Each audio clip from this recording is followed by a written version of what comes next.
Binuksan ni Tagbo Buyek Usten at Encana Curec ang Tagaraw. Ang sikat na mag-asawa ay pumunta sa Bodrum. Kinoronahan ni Tagbo Buyek Usten ang kanyang 5 buwang mahabang relasyon kay Encana Curec, na pinakasalan niya kamakailan. Ang sikat na mag-asawa, na nauna sa mga paratang ng paghihiwalay pagkatapos ng seremonya ng kasal, ay nagbukas ng panahon ng tag-init. Pinasaya ng mga aktor na sina Encana Curec at Tagbo Buyek Usten ang kanilang mga tagahanga sa pamamagitan ng pagpuputong sa kanilang pagmamahalan sa kasal.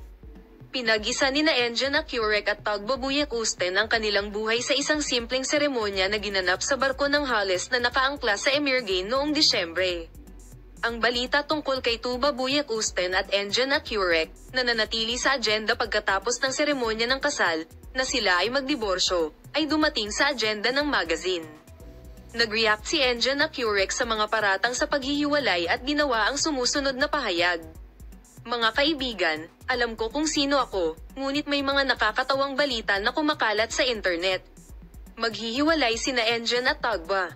Walang basehan ang mga ganitong kalokohang balita gaya ng hindi huobra ang kasal na ito. Marami ang natutuwa. Naiinis ako kapag nakikita kong hindi sineseryoso ang mga ganyang balita. Ang mag-asawang Encana Curec at Tagbo Buyek Usten ay nakita sa Bodrum Yalıkavak noong isang araw.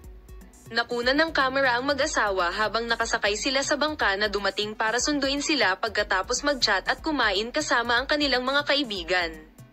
Pagkasakay sa bangka, iniunat ni Encana Curec ang kanyang mga paa at nasiyahan sa tanawin.